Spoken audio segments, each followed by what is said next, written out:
Today's story is about a tiny car that is unique in its segment. I will tell you about this special version of the Citroen C1.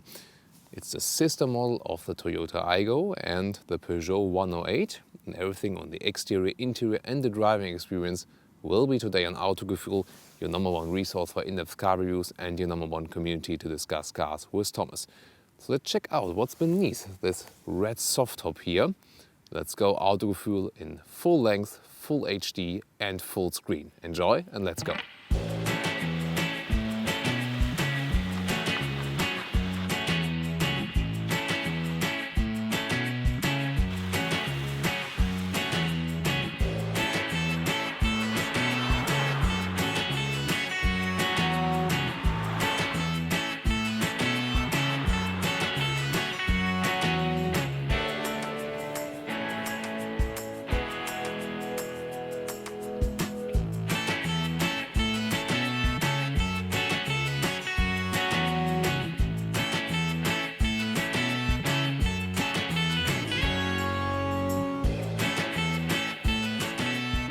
The main differences between the Citroen C1, the Peugeot 108 and the Toyota Aygo are right here in the front, because the Aygo has this X design right in the front, the Peugeot rather a horizontal straight design and the Citroen a round design. So no matter which design you prefer, you can pick the one you like best. And the accentuated element is the daytime running lights, which is above the round headlights, and this one has been renewed with the new generation. In the side profile here of this top version called Airscape because of the roof, and you can pick the roof in different contrast colors. One of them is red, and in combination to this dark gray exterior color of the car, it's really great. Also with the red mirror caps, 15-inch rims, that's also bigger than the normal ones, and they're in this glossy black color. And overall, I think a great combination really for the car. A car I would usually not really prefer design-wise, but in this very combination, I think really attractive. 3.50 meters in total length, and we see we got the 5-door version here. This is 500 euros extra, so I can also open the rear door. And very practical because, well, you cannot really use it for tall passengers in the rear. I will show you that in the interior review. But it's always good that you can just put stuff in there. Then you have an easier access to your kind of secondary trunk. In the rear, design is dominated by this huge glass, and well, there are also disadvantages of that one. I will show you later on when I open the trunk what I mean. What else can we see here? Those taillights have kind of a 3D effect and was really nicely constructed. And overall, I want to hear your opinion on that design here. And well, I think if you really want a design that is rather round and says, hello, I'm a really nice tiny little car, then this is the right design for you. Especially with this contrast colors here, I think they have a good package there. However, this top version with all of the features we show you here, outside and inside, is 4,000, close to 5,000 euros more expensive than the base version. So 50% more price than for the very top version of that car. To open the hood, you have to find a lever right here. Then it opens. There it is, left next to the clutch. Open the trunk, put this lever here to the left, and you can lift it up. There are no hydraulic dampers, and so I have to use this stick. And I didn't really find the right spot to put it in, because there's one hole, but you cannot reach it. It's really a little bit strange, and so I just like put it here or something like that. Really strange. However, about the engines, what I think is good that they use naturally aspirated engines, either 1 liter or 1.2 liter of displacement, then 70 or about 80 horsepower, and that's really enough for that vehicle, as it is less than 1 ton in weight. And we'll soon talk about the experience with that engines here when we drive the car. By the way, I have turned off the beeping sound. If you have the ignition turned on, not the engine one, but the ignition turned on, and open the hood, then you have this beeping sound.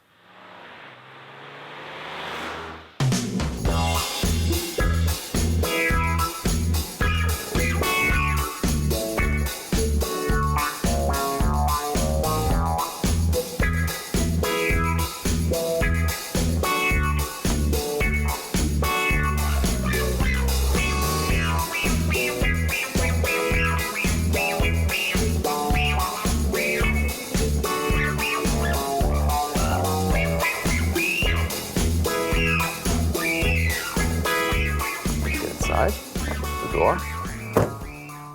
Sounds a little bit weird, but I mean, we're in the mini car segment. So, and then what can we expect here in the interior? It looks very fashionable. And for example, we have those red contrasts we already have on the outside, we already have on the inside. We have the vents here, also in the middle part of console, and I really liked it because that gives the car really good styling.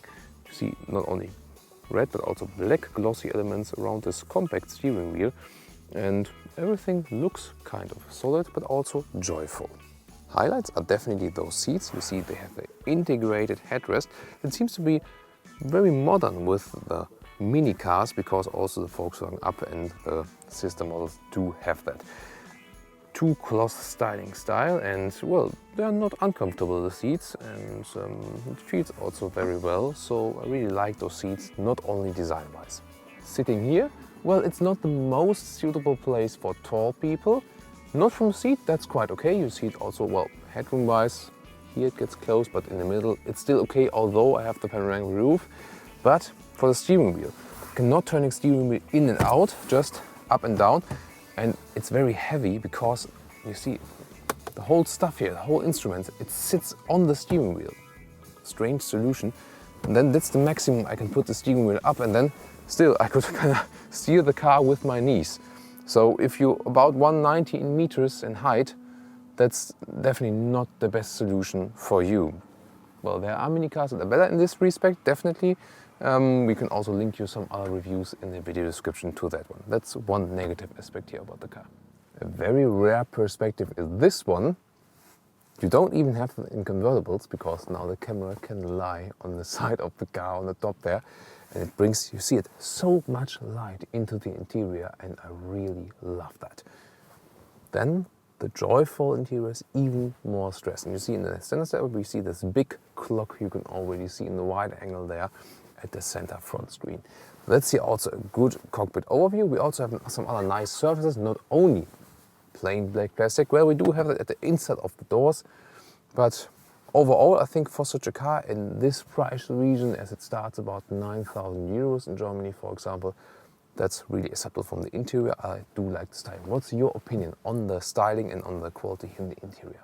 Let's close the roof, that you can see how fast it goes. It's divided into two steps. That's the first one here, and then I have to hold the button again, hold it all the time. And the red contrast color is really fitting very well to the car. This Airscape special version. Let's open it again, because I really like the light in here. And although it's dropped down to 3 degrees meanwhile, I can still enjoy riding with open top. This funny instrument, you can see the speed in the middle, some digital information, for example, the average consumption. Overall, as I said, a really funny instrument, huge and round. Below there we got a 12-volt power supply, aux in, and also a USB slot. And I can plug in, for example, my smartphone here. There it is, my iPhone 5. Oh, it's Schmoozy, one of my two cats. Isn't she sweet? And then I can plug in the phone, and well, I could also use the Bluetooth connection. I will go right here, and I can connect normal Bluetooth for, for speech or also for sound. However, second possibility is use this smartphone app. You can always play your music just when plugging in the cable, but then there's also this application you can launch on the phone, and you have to get it from the App Store. It's App in Car, and the thing is, well, it's not that uncomplicated, because, well, it has to be web available, and then you got this connection, and it says launch the application on your iPhone, and so it doesn't work offline. And I can just go online now. I hope it won't mess up our sound. So there it is. Then I got some apps here, and let's see. Well, you have to buy, for example, a GPS app. Then, so it's not that everything is already included. Car media player here, for example, but here it says still launch the application on your iPhone. And so you see, it doesn't work automatically. Let's turn on and off it again. There it goes. So you also see the loading time is quite long. There it is. Launch the application on your iPhone. And, well, the app is launched. So what is working? When I have the cable connected, I don't have Bluetooth, audio source, iPhone 5. Then I got the music right here. That does work. Everything else I found really too complicated. If you first have to get new apps, for example, for the GPS, you know, really. Then I just connect it via Bluetooth, maybe listen to music and talk and leave the app stuff here. So they don't have like Mirror Link or Apple CarPlay, and this one you see where it lands up then. Everything else you see, if they got the big clock here, then nothing happens. But this button here is kind of the home button. You can go into setup, change some things, for example, also the brightness or the contrast of the screen. If you press this one, you always go back to the main menu then. So there's nothing more to say about this system. It looks quite fancy at first sight, but you know, as this connection is not really that easy, I cannot really recommend it. And this one here, by the way, for the volume, you've already seen that one. AC control, it's funny because it's still manual, but I always say, I mean, why not?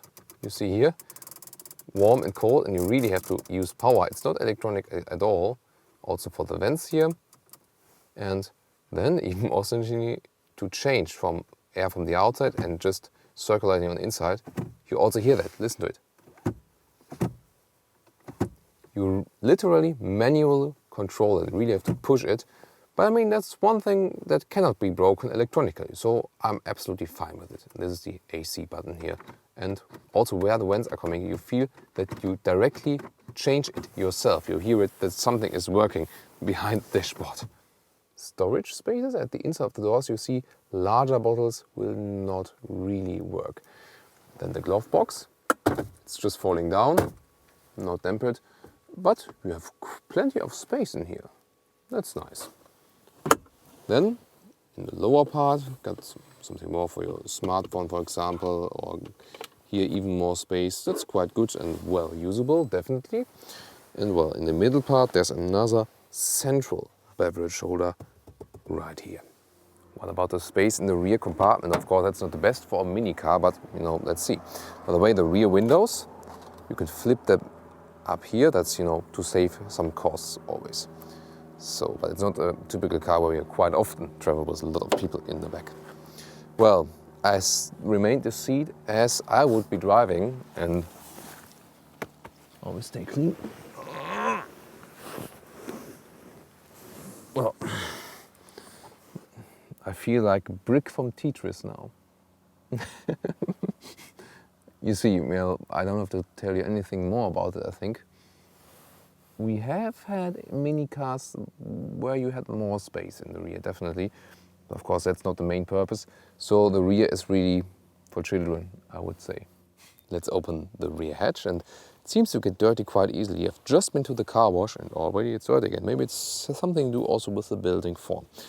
Then I cannot really open the trunk with just one hand because I have to press here and then go like this, and that's, well, not the best solution. Also, it's completely from glass. It looks fancy, but it's also heavy, and when you close it, whoa, it's really strong. I mean, I don't want to get stuck in there. So let's open that one, and of course the trunk is limited as we only have 3 meters and 50 in length, so you cannot lie a suitcase quite down. You have to put it upright then. You see, that's the impression you can get here. Optionally, you can also flip the seats with this strap here. Then it's like this, and you can do it with that one here as well. And you have the maximum capacity. There it is. And one nice detail, by the way. What is this kind of cable? It looks like an old telephone cable. Hello, someone there? This is here the electronic heating for the rear windscreen.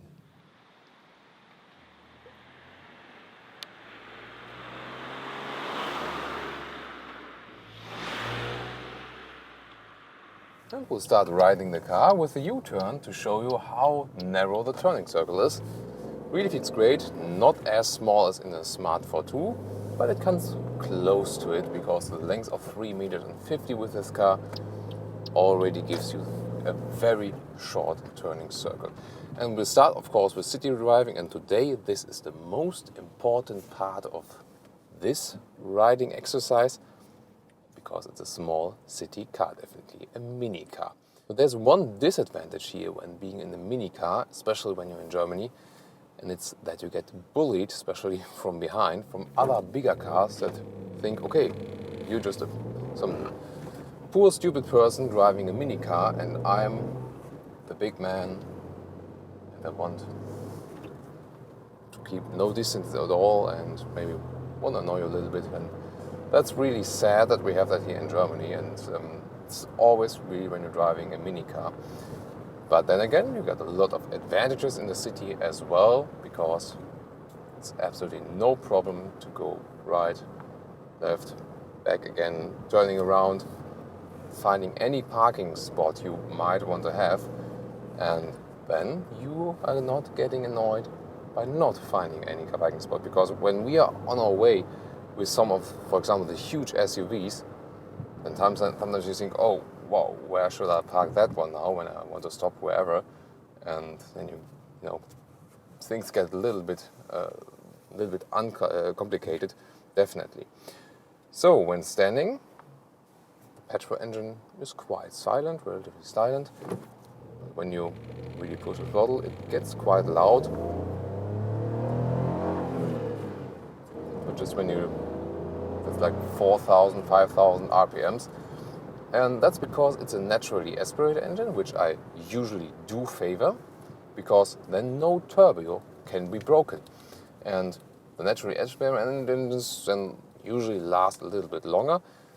But if you want to have power from them, you have to push it even more, because no turbo is applied then, of course. Two engines are available. The one we have here right now, 1.2 liter naturally aspirated engine with about 80 horsepower, and a 1 liter naturally aspirated engine with somewhat 70 horsepower. And well, the difference doesn't sound that huge, but a little bit more of displacement, a little bit more horsepower for a car that weighs less than 1 ton can make a huge difference then. And the difference is that you got the acceleration from auto. That's what I mean. Didn't leave me through now. And again, just another one. Live proof, Last days I was driving in the Jaguar F-Type, huge, big V6 sound. And everyone was like, oh, of course you can go through, you got a big car. Well, even if it's not big, it's sounding quite huge. Got a sports car, and everyone was like, oh, come on, be my guest, drive first. And as soon as you're in the mini car, it's like you treat it like you're being rubbish. And that's one thing that is really pathetic about society. Well, but let's try to enjoy our ride here, because the thing is, I'm driving so many very expensive cars, like 100,000 euros plus, and big sports cars, huge SUVs. But I still really enjoy driving the very small cars, because it's, first of all, something different, and they are so uncomplicated, It's just a car, but it's just a car. So it's pro and con, of course, but you just get into it, start the engine and start driving, and don't care about, some other electronic stuff that might be happening somewhere else. And so it's pretty easy. I would go for this engine here, because with the 1.2 liter engine, with a little bit more of the horsepower, you can also go, here for a funny situation here, I don't have to care about, scratching anything right or left. I fit through everything. But with this one here, you can easily also go on the motorway. With the other one, that might be a little bit of a problem, because the acceleration difference, 0 to 1 kilometers, this one here 11 seconds, the other one 14 seconds. And that's, well, considering those, really a huge difference, definitely. From the sound installation, they've improved that through the next generation, which we had here since 2014. And I've told you initially that the Toyota Aygo and also the Peugeot 108, they're driving quite similar. They're also the same engines, with the exception that the Toyota one just has the smaller engine. The French ones, they offer the bigger engines. And the funny thing is that you feel the Toyota influence. It is here, it is not a typical Citroen car. So it's really kind of mixed, and that also makes it interesting while driving. About driving as a tall person here, well, we've recently also shown you the Seat Mii, which is sister model of the Volkswagen Up or the Skoda Citigo, which is right in front of us, by the way, right now, the Skoda Citigo right in front of us. Those one from the Volkswagen Corporation here offer a little bit more space for tall drivers. Here I've shown you that in the static interior review, it's really close with my knees at the steering wheel. However, well, from a seat, the space I have here, that's still quite okay. But I've experienced other mini cars, as I've told you, who have better support than for taller drivers. One thing that is quite annoying when driving, and I forgot it now, well, at the moment it's daylight and you don't have to in Germany, but for our friends in Sverige, in Sweden, they always have to turn on the light, also in Denmark, and they have to do that still manually. And when you leave on the light, or for example open the door, when you open the door it's not, but when you want to get out of the car, shut down the engine, then there's always beeping that, oh, you forgot on the light. So it's not turning off automatically, nor it's turning on automatically. That's nowadays in the car, of course, a little bit annoying if you're used to something else, definitely. So you're quite often stuck in traffic, of course, in city driving, but that's what this car should also be about, because it's mainly designed for the city. So for the city performance, I'm quite happy with the engine, and well, I like to hammer a naturally aspirated engine more than, wait for this turbo boost, which is first going slow and then like whoop. So this is a more harmonic feeling of accelerating here with a naturally aspirated engine. In Germany we call them Sauger. Nice word for them. The Sauger engines. Would be literally translated would be like to suck, so suck the air in. But it's not out there that those engines they don't suck, but they suck. So just to get that clear. Well, what might happen is that you drive a little bit too fast, because in those small cars you're very agile also, and you always feel like you could go on some small racing inside the city. That's a funny feeling. The steering is astonishingly direct from the feeling. So when I go left and right, that's also a lot of fun while driving. So it feels agile and also feels quite natural. At the same time, you don't need a lot of power when turning the steering wheel, which is very important, when you're going for U-turns or going around in some parking lots. That might help them as well. Manual transmission here, so when I'm rolling down the hill now and want to save some fuel, just go into neutral. Yes, it's done. The standard RPM is still running, but the car can roll freely. And only if I want the car to get a little bit slower, then I put it in a gear, then the consumption is at 0. But it always depends on if you want to brake the car or not. So there we go. Shifting process is quite smooth. And I think that might also have something to do with the Toyota Corporation, because a lot of the pure Citroen or Peugeot manual shifting, they had a lot of resistance, and then maybe not every gear shift was like perfectly in place. For example, as we've tested the Peugeot 308 GTI, I've read in the comments, because there was once one moment where I had a wrong manual shift. I got stuck in a gear, and everyone was saying like, "Oh, look at that! He's such a bad shifter. He can't drive a car because he cannot shift." And well, my opinion on that element is, if you really had a good manual transmission, that just doesn't happen. Well, it happened there, but it doesn't happen here. So I'm really satisfied with this manual transmission right here in that car. 5 gears we have. Well, the 5th gear you hardly ever use unless you go on the motorway, which we will also do, just to show you that one. How you can expect also from the sound insulation when going on the motorway. That will also be exciting. I've told you a lot about the interior, and one thing is always the case when you're driving, you're always realizing the interior you're driving in. And the nice thing is that we got those glossy elements here. Well, a very funny thing that I just hit the wiper. It's just one central wiper, kind of, it's not two. And obviously for such a small windscreen, it's enough. Also an interesting concept, definitely. That was still yellow. It was okay. And one thing that is very special with this car, I've shown you that one as well, that we can also drive with open top. And I'm really a big convertible fan. I think it's time to test that one. I've just been to the car wash, so I hope the roof is dry already. It's also a good test, by the way, that I don't see any wet parts here on the interior, because I've experienced some convertibles, like true convertibles, that did get wet inside when you were at the car wash. You can go to the normal car wash with that one here, by the way. It's no problem. So let's open it. Let's get some light in there. It's always great when there's more light. And the thing is, it really gives you kind of a convertible feeling, because it has such a huge opening, and at the same time it's suitable all season,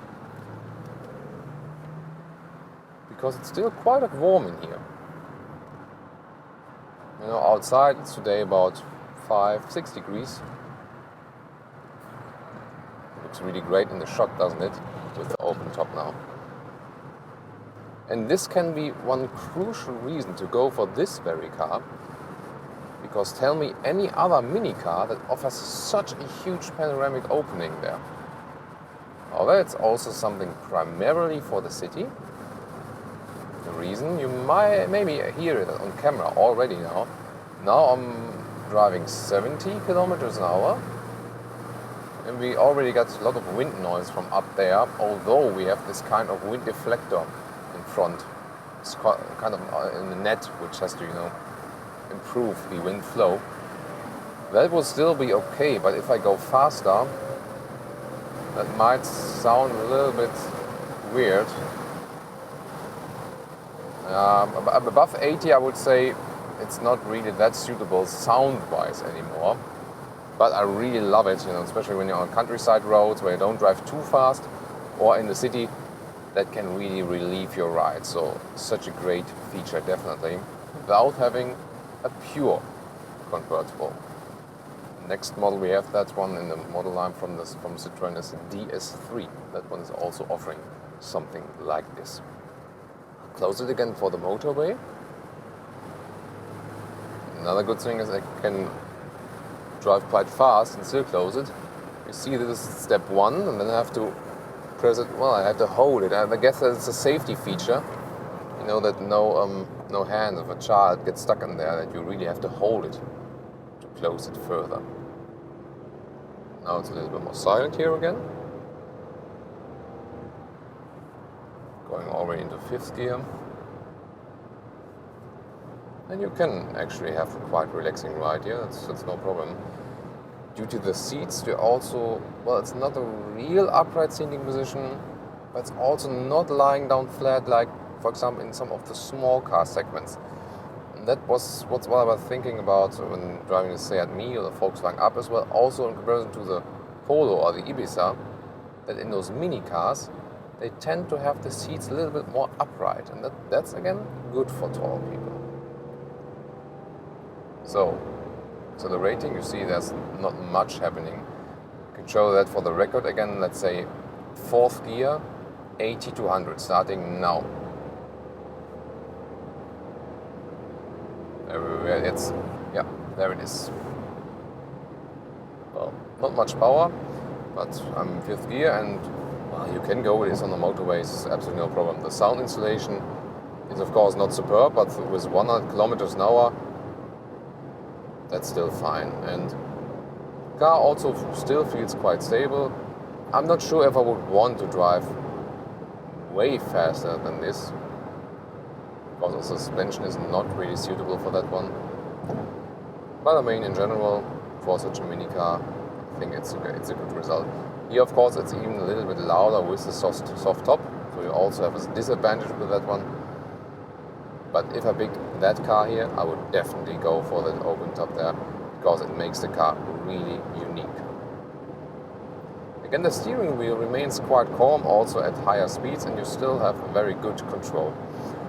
And some of you always want to know, how does a car perform, for example, at a car of a speed of 100 kilometers, then RPM wise.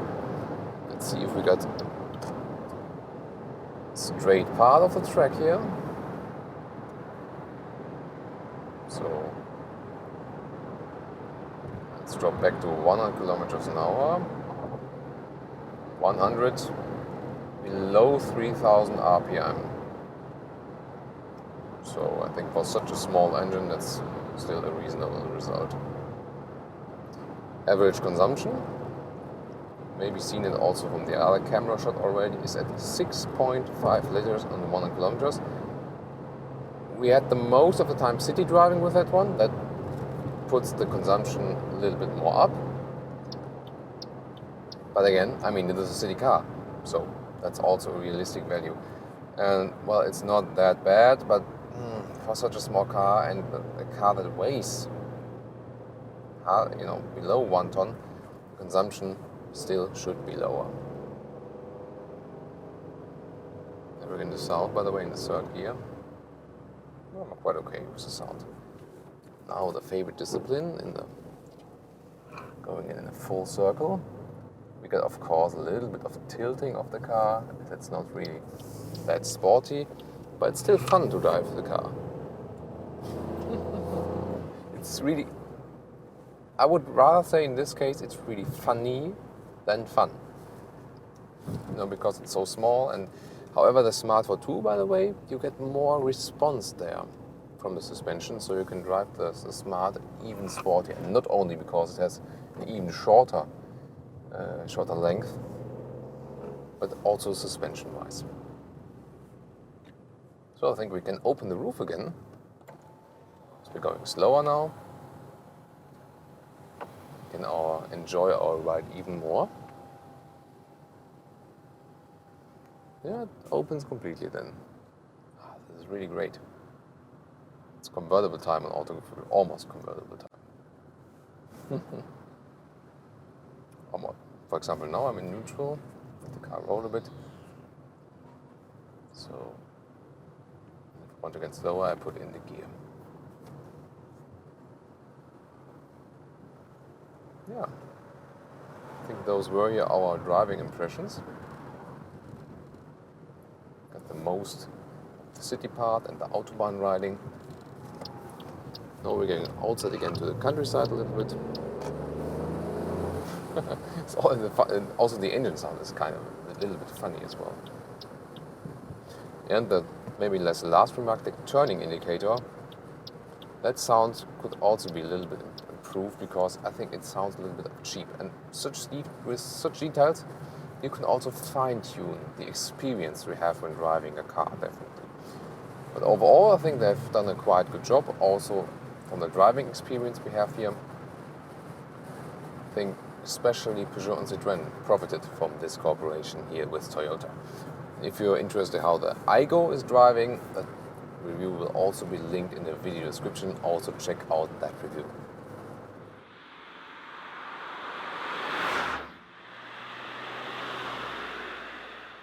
And now to the conclusion of the Citroen C1 Airscape. Overall, I think with this huge roof we can open, it's a really great idea to spice up such a tiny car. Well, of course, it's a top version, and then you also have to pay more for it. But it's really unique that you have this possibility. And if I would go for this tiny car in this segment, that would be one main argument, surely, because I'm a convertible fan. However, there were also some aspects that were better in other mini cars, for example, the space that is offered. However, for the size, it's of course still okay, because it's really short and therefore also really practical for the city. The build quality is basically solid, makes a good impression, also with the naturally aspirated engines we have, and overall I think you can't do anything wrong with this car. So it definitely remains a very good pick inside the segment, and also the price is competitive as well. Toyota, by the way, is more expensive than the Citroen and the Peugeot, but basically offer the same. This one here is the sound of a Jaguar F-Type, by the way. If you want to see that review, it will also be on the Autogefühl channel. So go to the Autogefühl channel and search for the Jaguar F-Type, or just put it in the YouTube search. And we also got the Toyota Aygo review, as I've already told you. That one will also be linked in the video description. I hope you liked today's episode. Also check out other Autogefühl episodes from other sporty cars. And I hope you liked that we also give you some budget cars here as well. See you next time at Autogefühl with Thomas. I'm looking forward to your feedback. Thanks and bye.